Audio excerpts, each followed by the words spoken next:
नमस्कार, आप देख रहे हैं बिग फाइट लाइव। आपके साथ मैं हूं श्वेता मिश्रा अवस्थी। महाराष्ट्र के लिए आज का दिन अहम है क्योंकि विधानसभा स्पीकर का अहम फैसला आया है। विधानसभा स्पीकर राहुल नार्वेकर ने असली पार्टी पर उद्धव गुट की दलील खारिज कर दी है। स्पीकर ने शिंदे गुट को ही असली शिवसेना माना है और अब एकनाथ शिंदे महाराष्ट्र के मुख्यमंत्री बने रहेंगे क्योंकि स्पीकर ने शिंदे गुट के 16 विधायकों को अयोग्य नहीं माना है। आज का ये फैसला लोकसभा चुनाव 2024 के लिहाज से भी अहम माना जा रहा है क्योंकि शिंदे गुट के पक्ष में आया फैसला भाजपा के ही पक्ष में है, जबकि उद्धव गुट के खिलाफ आया ये फैसला कहीं न कहीं INDIA गठबंधन के लिए भी झटका है। आज चर्चा इसी खास मुद्दे पर।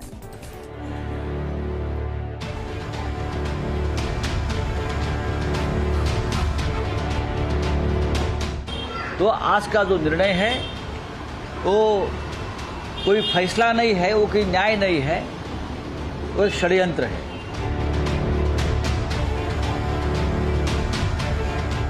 भारतीय जनता पार्टी का ये एक बहुत बड़ा षड्यंत्र रहा, बहुत बड़ा पुराना सपना रहा था कि एक दिन हम बाला साहब ठाकरे की शिवसेना खत्म कर देंगे।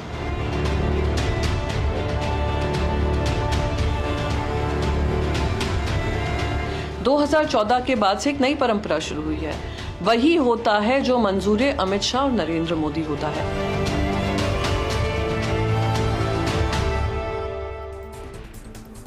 तो शिंदे ही सेनापति। चलिए इस खास मुद्दे पर चर्चा के लिए खास मेहमान हमारे साथ जुड़ चुके हैं। सबसे पहले उनसे रूबरू करा दें आपको। हमारे साथ हैं बीजेपी नेता संजय ठाकुर जी, PCC महासचिव RC चौधरी जी चर्चा में शामिल हुए हैं। साथ ही वरिष्ठ अधिवक्ता अभिनव शर्मा जी, राजनीतिक विश्लेषक मिथिलेश जैमिनी जी भी चर्चा में मौजूद है। बहुत स्वागत है आप सभी का बिग फाइट लाइव में।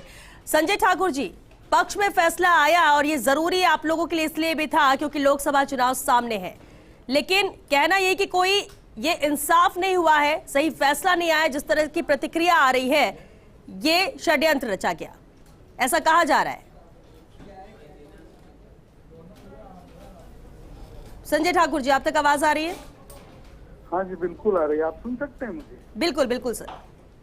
देखिए, आपने अभी जो प्रतिक्रिया सुनवाई है संजय राउत जी की, तो संजय राउत जी तो इसी तरह की प्रतिक्रिया करते रहते हैं। उनको तो यही नहीं पता है कि भाजपा क्यों सपना देखेगी शिवसेना को खत्म करने का। स्वयं स्वर्गीय बाला साहब ठाकरे ने ये कहा था कि जिस दिन कांग्रेस के साथ जाके मिलने की नौबत आएगी उस दिन मैं अपनी ये शिवसेना की दुकान बंद कर दूंगा, ये खत्म कर दूंगा शिवसेना को जी। ये उन्होंने कहा था, ये भाजपा नहीं कर रही है। ये संजय राउत इसी तरह की उलझुल बातें करते रहते हैं। जो चीजें हैं वो तथ्य के आधार पे हैं। सुप्रीम कोर्ट का डायरेक्शन हुआ, इतने लोगों के सवाल जवाब लेने थे, सारी चीजों को लेने के बाद, प्रक्रिया पूरा करने के बाद विधानसभा अध्यक्ष ने अपना निर्णय सुनाया है। आपको निर्णय, अगर आप उसका स्वागत नहीं कर सकते हैं तो कम से कम संवैधानिक संस्थाओं पे अपना विश्वास तो खुलेआम मत जताइए। निर्णय आता नहीं है, आप उसके पहले निर्णय की घोषणा करने लगते हैं। ये आप लोगों ने एक नई चाल बना ली है। आप जानते हैं आप गलत हैं तो हमेशा सच को गलत साबित करने की बात करो, और गलत को इतनी बार चिल्ला चिल्ला के, सच को इतनी बार चिल्ला चिल्ला के गलत कहो कि लोगों को गलत लगने लगे। इस रणनीति पे काम कर रहे हैं शिवसेना के नेता।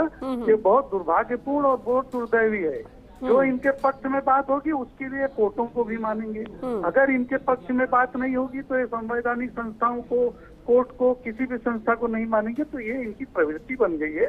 इन लोगों की बातों पे ज्यादा हम लोग ध्यान नहीं देते। ठीक है संजय ठाकुर जी, यानी ये अपमान के चलते या उम्मीद यही थी कि यही फैसला होगा, और ये जरूरी भी इसलिए था क्योंकि 16 विधायक जिनको लेकर कहा जाता अयोग्य है वो योग्य करार दिए गए हैं, और असली नकली शिवसेना को लेकर भी जो एक दूसरे पर सवाल उठ रहे थे वो भी तस्वीर साफ हो गई। नहीं, देखिए उसमें जो प्रमुख मुद्दा है वो ये है, इसी को इलेक्शन कमीशन ने भी स्टैब्लिश किया है, इसी को आदरणीय विधानसभा अध्यक्ष जी ने भी कहा कि शिवसेना का अपना जो संविधान है उसमें जो 1919 में उन्होंने बदलाव किया उसकी इंफॉर्मेशन उन्होंने दी सबको, और 2018 में जो इन लोगों ने बदलाव किए उसकी सूचना किसी को दी ही नहीं। तो अब ये क्या समझते हैं कि ये जैसे इनकी घरानेशाही चलती है, आदेश चलता है, वैसे संवैधानिक संस्थाएं भी इनके आदेश को मानने लगेगी क्या? अगर वो आपने नहीं बताया, जो चेंजेस किए थे उसको इन्फॉर्म नहीं किया इलेक्शन कमीशन को, प्रॉपर फोरम को नहीं बताया, और आज आप आर्ग्यूमेंट कर रहे हो कि आप ये मान लो कि जब हमने जो 2018 में चेंजेस किए हैं वही चेंजेस मान्य किए जाएंगे, तो संवैधानिक संस्थाएं तो इनकी बातों को ऐसे नहीं मानेंगी ना। ठीक है, ठीक है संजय जी, आपने अपनी बात रखी। आरसी चौधरी जी, संजय जी को भी आपने सुना, और आरसी चौधरी जी, अहम यही हो जाता है कि अब ये जरूरी भी था कि ये जो अहम याचिका लगाई गई इस पर फैसला आए, लोकसभा चुनाव से पहले आया। महाराष्ट्र में राहत है शिंदे सरकार को, क्योंकि अभी सेनापति वही, मुख्यमंत्री वही है, लेकिन अब संवैधानिक संस्था है जिसको पावर है, जिसको हक है, फैसला सही गलत सब कुछ देखकर किया गया, तो अब जो फैसला आ गया है वो तो स्वीकार्य है। श्वेता जी, भारतीय जनता पार्टी के नेता और संजय ठाकुर जी जिस प्रकार से बड़े मासूमियत के साथ में बोल रहे थे कि संवैधानिक पद पे बैठे हुए जो निर्णय आते हैं उन्हें सभी दलों को आत्मसात करना चाहिए, संवैधानिक संस्थानों की गरिमाओं को ठेस नहीं पहुंचानी चाहिए, ऐसा भारतीय जनता पार्टी के मुख से अच्छा नहीं लगता। क्योंकि 100 बिल्ली 100 चूहे खा के हज को चली कहावत लगती है। जो महाराष्ट्र की जनता ने जनादेश दिया था और उस जनादेश को किस प्रकार से कुचलने का काम भारतीय जनता पार्टी ने किया। आज जिन संवैधानिक पद पे बैठे विधानसभा अध्यक्ष की बात कर रहे हैं और उन्हें जिन 16 विधायकों की सदस्यता पे अपना निर्णय देना था, जिन अपराधियों के खिलाफ में निर्णय देना था, उन अपराधियों से जाके संवैधानिक पद पे बैठे हुए व्यक्ति 2 बार मिलते हैं। आखिर जब न्याय देने वाला अपराधियों के साथ में खड़ा हो जाए और फिर कहे कि संवैधानिक पद पे बैठे हुए लोगों के निर्णय पे अंगुली नहीं उठानी चाहिए। निश्चित रूप से अगर वो बैठ के संविधान की मर्यादा के और उसके अनुरूप निर्णय देते तो निश्चित रूप से बहुत अच्छा लगता।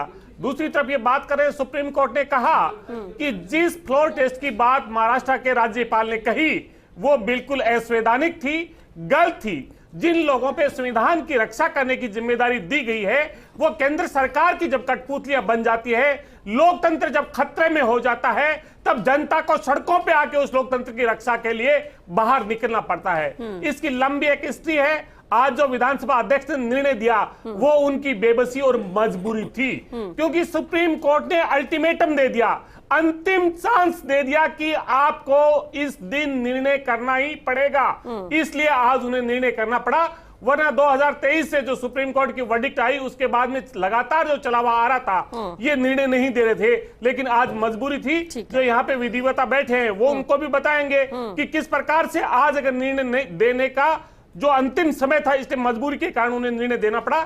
लेकिन वो जिन्हें एकनाथ शिंदे को उसकी सदस्यता पे उन्हें मंथन करना था, उनसे जाके 2 बार मिलते, ये पूरे देश में आप भी कह रहे कि आज फैसला देना मजबूरी थी। लेकिन अभिनव शर्मा जी, अब अगर 20 जून 2022 से अब तक देखें, जब बगावत हुई और उसके बाद बहुत कुछ हुआ, महाराष्ट्र का जो ड्रामा था वो चला और उसके बाद सरकार भी बनती है, 16 ये जो विधायक यहाँ पर आते हैं, दल बदल कानून की बातें भी हुई, बहुत कुछ हुआ। आज लेकिन जो फैसला आया और हम 20 जून 2022 के बाद से अब तक की बात करें, क्या सब कुछ कानून के दायरे में हुआ? क्योंकि सवाल हो रहा है सही नहीं है, गलत है, संवैधानिक नहीं है, संवैधानिक है, या अभी जैसे आरसी जी कह रहे हैं कि ये मजबूरी का फैसला था, कोई कह रहा है षड्यंत्र रचा गया। वास्तव में क्योंकि इतने बड़े फैसले ऐसे ही नहीं होते हैं, कानून के दायरे में, नियम के तहत होते हैं, तो क्या इसमें भी कोई सवाल है? श्वेता देखिए, इस संबंध में तो कोई टीका टिप्पणी नहीं की जानी चाहिए, लेकिन ये बात सही है कि दोनों ही पक्ष, एक पक्ष जिसके पक्ष में ये फैसला आया है, एक पक्ष वो जिसके विरोध में ये फैसला गया है, उनको अपनी अपनी बात कहने का अधिकार है। लोकतांत्रिक व्यवस्थाओं में वो अपनी टीका टिप्पणी कर सकते हैं। लेकिन यहाँ प्रश्न ये है कि जब उच्चतम न्यायालय के समक्ष ये प्रकरण लंबित था तो उच्चतम न्यायालय ने कहा कि आप निर्णय क्यों नहीं करते। सबसे बड़ा सवाल ये आया था, जो बार बार वर्तमान शिंदे ग्रुप है इसके द्वारा कोर्ट में ये कहा गया था कि ये निर्णय, इस विषय पर निर्णय कि ये क्या 16 या 15 लोग जो हैं वो डिस्क्वालिफाइड हैं या नहीं है, इसको लेकर के डायरेक्ट उच्चतम न्यायालय जो आया गया है वो उच्चतम न्यायालय के परव्यू से बाहर है। 5 जजेस की बेंच ने 7 जजेस की बेंच को रेफर किया और फिर अल्टीमेटली डिसाइड हुआ कि नहीं, ये तो केवल स्पीकर को ही देखना है। संवैधानिक दायरे हैं, जो एक कॉर्नर्स बनाए गए थे, 4 कॉर्नर्स ऑफ द डेमोक्रेसी जो है, उसके दायरे में उनको ये कहा गया कि आप इसको निर्णित करें। अब एक बात को समझ लेना यहाँ बहुत जरूरी है। अंग्रेजी में कहावत है, one who has power to decide may decide it rightly और may decide it wrongly। तो अब यहां पर एक ट्राइब्यूनल की शक्ति के रूप में स्पीकर ने एक निर्णय दिया है। हो सकता है वो निर्णय सही हो, उसकी जिस निर्णय तक वो पहुंचे हैं, जिस कंक्लूजन्स पे पहुंचे हैं, जिन एविडेंसेस के बेसिस पे पहुंचे हैं, जिस संविधान की बात हो रही है 1999 की, और उसके बाद में जो संविधान बलटा गया, जिसको शिवसेना का जो उद्धव ग्रुप है वो कहता है कि हमने कॉन्स्टिट्यूशन बदल दिया था और एक प्रमुख का इसमें हमने वो पोस्ट क्रिएट कर दी थी। तो टेक्निकल इश्यूज यहां पर ये हैं कि व्हिप जारी की गई, उस व्हिप विप जारी करने वाले की शक्ति को ही विधानसभा स्पीकर ने यह कहा कि जिस तारीख पे ये 21 जून की जो डेट थी, जिस तारीख पे मीटिंग बुलाई गई, वो विप जारी करने के लिए ऑथराइज नहीं था, क्योंकि उस तारीख तक पार्टी टूट चुकी थी और मेजोरिटी चूंकि यहां से जा चुकी थी, इसलिए उनके ऊपर विप वो लागू नहीं होती। तो ये कहकर के उन्होंने उनको भी बचाया और दूसरे जो 15 बचे उसको भी उन्होंने ये कहा कि नहीं, ये भी डिस्क्वालीफाइड नहीं है और ये भी डिस्क्वालीफाइड नहीं है। तो इस प्रकार उन्होंने एक बैलेंस तो इसमें बनाने की कोशिश की है, लेकिन सवाल यह है कि अब एक राजनीतिक परिप्रेक्ष्य है इस पूरे फैसले का।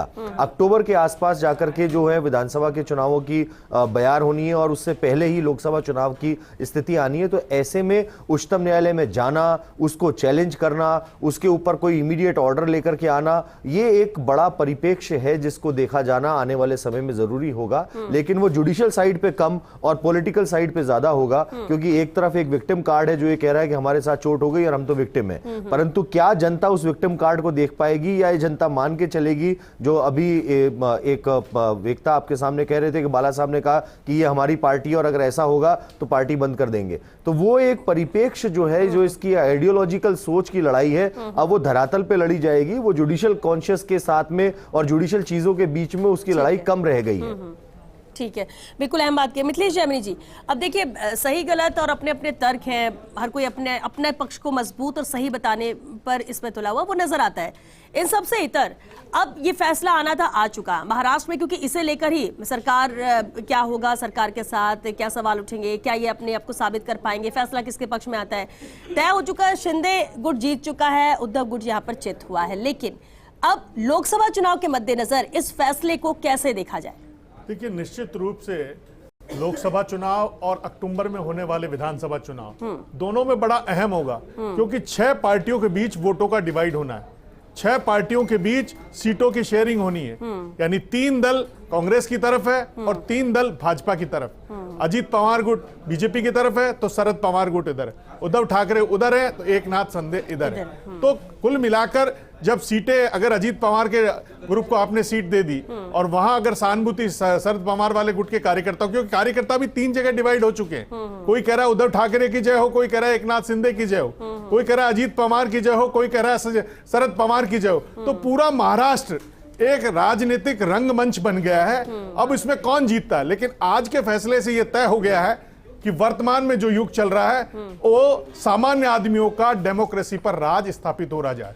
एक ऑटो चालक का बेटा अगर महाराष्ट्र का मुख्यमंत्री बनता है, जैसे राजस्थान में अटारी गांव में जन्मे किसान का बेटा मुख्यमंत्री बना भजनलाल, तो अभी राजस्थान और पूरे देश में एक ऐसा माहौल चल रहा है कि जो बड़े बड़े राजनीतिक क्षत्रप थे उनके क्षत्रप टूट रहे हैं और आम आदमी राज में हुकूमत के नजदीक जा रहा है। तो आज का फैसला उसके लिए भी एक, जो आम कार्यकर्ता चाहे किसी भी पार्टी का हो, उसके लिए एक मैसेज है कि वो अगर किसी भी पार्टी में रहता है तो वो मुख्यमंत्री बन सकता है। तो एक ये नया युग चल रहा है, नया राजनीतिक परिवर्तन का युग चल रहा है। और जिस तरीके से एक सनातनी तिलक लगाने वाला आदमी अगर मुख्यमंत्री बन रहा है और 22 जनवरी को भगवान राम का मंदिर बन रहा है, तो इससे बेहतर निर्णय कोई हो नहीं सकता, क्योंकि अब चुनाव में ज्यादा समय रहा नहीं। अब राजनीतिक जो लोग हैं वो सियासी रोटियां सेकते रहे। लेकिन इसी पर एक सवाल है मिथिलेश जी, पहले के चुनाव में अब के चुनाव में फर्क आ चुका है, और अगर ऐसे फैसला आएगा तो कभी भी कोई भी किसी भी पार्टी से टूट के किसी के भी तरफ चला जाएगा। जनता तो पार्टी कैंडिडेट ये देखकर करती है वोट, और ये बहुत चलन में आ जाएगा। ये अभी बहुत कम होता है, लेकिन ये तो चलन में आ जाएगा। देखिए, महाराष्ट्र में जो मूल चीज थी, जो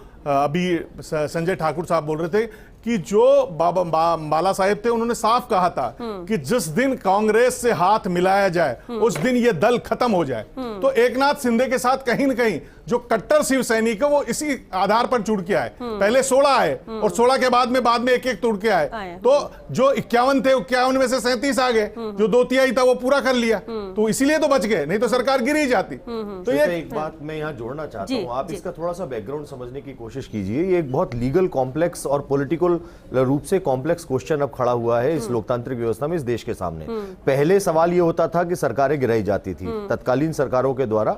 आज भी एक जगह बीजेपी के राष्ट्रीय अध्यक्ष जेपी नड्डा साहब बोल रहे थे, उन्होंने पूरा इतिहास गिनाया कि किस प्रकार किस प्रधानमंत्री के कार्यकाल में कितनी सरकारें गिराई गई। अब आप ये समझिए कि वो न्याय यात्रा के संबंध में इस बारे में बात कर रहे थे, लेकिन प्रश्न यहाँ ये उठता है कि पहले सरकारों को गिराने और उसके हटाने के संबंध में संवैधानिक विषय न्यायालय के समक्ष जाता था। अब आज एक पार्टी के 3/4 बहुमत के बेसिस पे पार्टी का सिंबल और पार्टी की जो मिल्कियत है उसको तय किया जा रहा है। प्रश्न ये है कि क्या पार्टी चुनिंदा लोगों से ही बनती है या पार्टी उन कार्यकर्ताओं, असीम असंख्य कार्यकर्ताओं की जो उसकी मेंबरशिप लेते हैं उसको कॉन्स्टिट्यूट करते हैं, उनके आधार पर होती है। तो एक बड़ा विधिक प्रश्न अब न्यायालय के समक्ष यह भी होगा कि क्या केवल 3/4 के हेड काउंट के बेसिस पे आप पार्टी की सही और गलत होने को तय कर सकते हैं। दूसरा सवाल, इलेक्शन कमीशन ऑफ इंडिया के पास में पार्टियां रजिस्टर्ड होती हैं। उसने ये कहा कि 1999 का एक संविधान था जो हमारे पास है, जिसको हम वैलिड मानते हैं। उद्धव ग्रुप कहता है कि हमने बाद में संविधान को बदल दिया, उसको नकार दिया गया। उस ऑर्डर को उन्होंने किस प्रकार चैलेंज किया, क्या करते हैं, वो भी एक प्रश्न इसके अंदर निहित होगा। क्योंकि इलेक्शन कमीशन का रोल भी ये देखने वाला होगा कि क्या अगर कोई पार्टी टूट जाती है, आप समझने की कोशिश कीजिए। अभी कांग्रेस के प्रवक्ता साहब भी यहां बात कर रहे थे, अगर आप राजस्थान का भी परिदृश्य देखें, राजेंद्र राठौड़ हाईकोर्ट पहुंचे, उन्होंने हाईकोर्ट के अंदर कहा कि स्पीकर जो है निर्णय नहीं कर रहे, और वो रिट पिटीशन अभी कुछ दिनों पहले इनफ्रक्चुअस हो गई, डिवीजन बेंच के सामने थी, जिसमें स्पीकर के समक्ष कुछ विधायकों ने इस्तीफे दे दिए थे। उस इस्तीफे के ऊपर स्पीकर ने निर्णय नहीं किया और सरकार चली गई बिना निर्णय किए हुए। तो स्पीकर का क्या रोल होगा ऐसे केसेस में? क्योंकि सुप्रीम कोर्ट ने महाराष्ट्र में कहा कि आप निर्णय कीजिए, राजस्थान में अगर कह दिया जाता निर्णय कीजिए तो यहां पर भी कोई परिदृश्य बनता, लेकिन वो परिदृश्य बन नहीं पाया क्योंकि सरकार इस बीच में टाइम बाय करना जो ये कह रहे हैं। आपने अभी बात कही कि 20 से 21 से लेकर के और 2024 आ गया, अब चुनाव से पहले ये परिणाम क्यों आ रहा है? तो वो तो उच्चतम न्यायालय के हस्तक्षेप से आया। लेकिन सबसे बड़ा सवाल ये कि 1967 के अंदर एक इंटरेस्टिंग एपिसोड है। गयालाल एक विधायक थे हरियाणा के, उन्होंने एक ही दिन में 3 बार पार्टी चेंज करी और उसकी वजह से वो एक जुमला चला आयाराम और गयाराम का, उसके नाम की वजह से 1985-87 में जाकर के एंटी डिफेक्शन लॉ जो है वो इफेक्टिवली इंप्लीमेंटेशन के अंदर आ पाया। लेकिन उसके बाद अब सवाल ये कि क्या केवल विधायकों के एंटी डिफेक्शन के बेसिस पे किसी पार्टी का स्प्लिट, उसके सिंबल का स्प्लिट और उस पार्टी के सही और गलत होने का निर्णय होगा? ये एक बड़ा सवाल है। ये बड़ा सवाल है और इसलिए और यही मेरा सवाल था कि आप इस तरह से कहीं चलन में आ गया तो आप इससे भी गंभीरता से लेना होगा कि ये बार बार ना। संजय ठाकुर जी, अब देखिए ठीक है, फैसला आ गया पक्ष में, लोकसभा चुनाव भी है, सब तैयारियों में भी जुटेंगे, लेकिन अच्छा आप इस पे कुछ कहना चाह रहे हैं शायद संजय जी? श्वेता जी देखिए, महाराष्ट्र की परिस्थितियां बिल्कुल अलग थी। अभी ये जो कांग्रेस के प्रवक्ता साहब अपनी भाषण अपना दे रहे थे, उनको ये नहीं ज्ञान है कि राजनीतिक गतिविधियां और आपराधिक गतिविधियां क्या होती है। अपराधी अपराधी कहे जा रहे हैं और इनको ये वो लोग कह रहे हैं जिन्होंने इस देश में इमरजेंसी लगाया हो, जिन्होंने सरकारें इस तरह से बर्खास्त की हो कि सुप्रीम कोर्ट को एसआर मुंबई केस में बताना पड़ा कि ये गलत है, ऐसा नहीं किया जाता है। अब ये लोग नैतिकता का पाठ पढ़ाते हैं हम लोगों को। इनको ये पता ही नहीं है कि महाराष्ट्र की स्थिति ये थी, यहाँ पे इतनी आइडियोलॉजिकल रिजिडता थी कि जो शिवसेना अपना पूरा शिवसैनिक अपना पूरा जीवन कांग्रेस के खिलाफ लड़ते लड़ते कितने लोगों की जिंदगियां तबाह हो गई। उस शिवसेना का नेता जब जाके कांग्रेस की गोद में मुख्यमंत्री बनने के लिए बैठ जाता है तो यहाँ पे बहुत जबरदस्त तड़प थी कांग्रेस शिवसेना के नेताओं में और शिवसेना के कार्यकर्ताओं में। ये कोई तोड़ फोड़ नहीं हुई है। ये जो मुख्यमंत्री जिनको बनाया है भारतीय जनता पार्टी ने, वो जाके मुख्यमंत्री आवास पे खड़े रहते थे और 6-6 घंटा उनको मुख्यमंत्री आवास के गेट पे रखा जाता था, लेकिन बुलाया नहीं जाता था। और न जाने कितने ऐसे एमएलए हैं जिनके विधानसभा क्षेत्र में कोई काम नहीं होता था और पूरी कोविड के दरमियान यहाँ पे पिता पुत्र मिलके सिर्फ लूट रहे थे। आप ये कहना चाह रहे हैं कि सब स्वेच्छा से था, ये जो देख रहे थे, जो इस फैसले के साथ नहीं थे, इसलिए यहाँ पर गतिरोध हुआ, इसलिए ये अलग गए, ये कोई तोड़फोड़ नहीं की गई है। संजय जी जो कह रहे हैं इसका एक जवाब दे दीजिए क्योंकि विपक्ष पर ही सवाल था। श्वेता, मैं कहना चाहूंगा संजय जी बहुत ही नैतिकता की बात कर रहे हैं और उस राजनीतिक सूचिता की बात कर रहे हैं जो जनता की अदालत में कही जाती है, विचार की धारा के आधार पर कही जाती है। इन्हीं भारतीय जनता पार्टी के मुख्यमंत्री थे फडणवीस साहब। उन्होंने क्या कहा था? देवेंद्र फडणवीस है वो सिंचाई घोटाले के आरोपी हैं, जब महाराष्ट्र के अंदर सरकार बनेगी वो जेल की सलाखों के पीछे चक्की पीसेंगे। आज उनको मुख्यमंत्री साथ में बराबर की कुर्सी पे बैठे हैं। 11 जून को जब शिवसेना ने वहां पे अपनी सरकार बनाने का दावा पेश किया। 12 जून को वहां पे राष्ट्रपति शासन लगा दिया जाता है और वो राष्ट्रपति शासन के अंदर महाराष्ट्र के जब लोग सोते हैं और सुबह जब उठते हैं तब उसी भ्रष्टाचारी के साथ में महाराष्ट्र भारतीय जनता पार्टी के नेता फडणवीस साहब मुख्यमंत्री और वो उप मुख्यमंत्री नजर आते हैं। ये नैतिकता की बात करें कि विचारधारा के आधार पे उन्हें बाले साहब की तो बातें याद है, लेकिन जब पीडीपी के साथ में कश्मीर के अंदर समझौता करके सरकार बनाती है और सत्ता की चाशनी के अंदर बार बार डुबके लगाती हैं, तब इन्हें अपनी प्रतिबद्धता याद नहीं आती। ये सवाल ये भी उठाते हैं, ये राजनीतिक शुचिता की बात भारतीय जनता पार्टी ना करे तो अच्छा है। ठीक है, इसका एक जवाब ले लेते क्योंकि वक्त खत्म हो रहा है। आरसी जी, वक्त खत्म हो रहा है, आपने अपनी बात रखी, लेकिन मिथिलेश जी जो बात अभी कही भी यहाँ आरसी जी ने, राज्यवार अलग अलग नियम होते हैं, कोई भी पार्टी हो, जिस राज्य में आप खुद अगर कुछ कर रहे हो लेकिन दूसरे में दूसरा विपक्ष करता है तो आप सवाल उठाते हो, ये होता है और ये नजर भी आता है। इसलिए भले एक दूसरे पर सवाल उठाया जाए, लेकिन आज के जो मुद्दे पर हम बात कर रहे हैं महाराष्ट्र में, तो अब क्या किसी तरह का कोई खतरा, किस तरह की कोई अड़चन? देखिए, अब मुझे लगता है कोई खतरा है नहीं। इंपॉर्टेंट चीज है कि राजनीतिक शुचिता की बात सब करते हैं, लेकिन राजनीतिक शुचिता आ नहीं सकती क्योंकि राज सबको चाहिए। आज राजस्थान में भी बसपा को 2 बार क्यों मिला है आपने? राज मिलाने के लिए ना, अशोक गहलोत जी ने भी किया ना। तो ये सब राजनीतिक जो भाषाएं बोलते हैं, खुद करे तो रासलीला और करे तो करेक्टर ढीला, ये दोनों पार्टियों की कहानियां हैं। सच्चाई है, धारा 356 का प्रयोग सबसे ज्यादा किसने किया? जवाब दे दे आरसी जी। तो जब आप राज में होते हैं तो सत्ता पाही मदता ही, सब सत्ता में आके मद पे आ जाते हैं और मद में आकर जो काम करते हैं वो कई बार जनता के खिलाफ होता है, लोकतंत्र के खिलाफ होता है, लेकिन राज के पक्ष में होता है और राज दंड से चलता है, लालू यादव ने कहा है, और दंड जिसके पास होता है वही राज कर पाता है। ठीक है, बिल्कुल, क्योंकि वक्त खत्म हो रहा है। अभिनव शर्मा जी क्लास कमेंट जरूर चाहेंगे अब, क्योंकि देखिए फैसला आ चुका है, अब चुनाव है, आगे भी क्या उद्धव गुट के लिए कोई रास्ता है, इसमें कोई उम्मीद है उनके लिए? देखिए, पॉलिटिकली तो इसमें केवल एक उम्मीद है कि जनता के बीच में जाएं, चुनाव लड़ें और अपना परिणाम लेकर के आ जाएं। जो जीत जाएगा वो सिकंदर। और जहां तक जुडिशियल साइड की बात है, ये लड़ाई लंबी है, ये इतनी आसानी से तय होने वाली नहीं है। पहले भी बड़ी संवैधानिक पीठ के समक्ष ये प्रश्न गया था और ये एक बहुत बड़ा विषय है जो देश की पूरी पॉलिटिकल आइडियोलॉजीज को तय करेगा और आने वाले समय में किस प्रकार देश की राजनीति चलेगी, उसके लिए जैसे एसआर मुंबई का फैसले की बात अभी की गई, ठीक उसी प्रकार का ये एक लैंडमार्क फैसला होगा। और इसलिए ये कोर्ट के लिए भी आसान नहीं है कि वो 1 दिन, 2 दिन, 5 दिन, महीना भर में बैठ करके इस फैसले को कर दे। लंबी बहस का विषय है, लंबे चिंतन का विषय है और उसके बाद जब तक फैसला आएगा तब तक मैं समझता हूं कि जलधारा बह करके बहुत दूर प्रवाहित हो चुकी होगी और परिस्थितियां बदल चुकी होंगी। बिल्कुल बिल्कुल ठीक आपने, क्योंकि वक्त खत्म हो चुका है। बहुत शुक्रिया आप सभी का इस चर्चा में शामिल होने के लिए। देखिए, अब शिंदे ही सेनापति यानी वही मुख्यमंत्री हैं। सवाल भले कुछ भी उठाए जा रहे हो, याचिका लगाई जा रही हो, किसकी जीत किसकी हार, तस्वीर पूरी तरह से महाराष्ट्र में साफ हो गई है। ठीक है, मौका हो सकता है, उद्धव गुट अगर चाहे तो आगे भी कोशिश कर सकता है, लेकिन अब ज्यादा मुमकिन तो यह होगा कि जो फैसला हुआ लोकसभा चुनाव पे फोकस करने के साथ महाराष्ट्र में ही सरकार बनाने को लेकर फोकस करना चाहिए, क्योंकि अब तो ये जनता ही तय करेगी कि महाराष्ट्र की कमान आने वाले वक्त में किसे सौंपनी है। चलिए, इसी के साथ बिग फाइट लाइव में आज के लिए बस इतना ही। नमस्कार।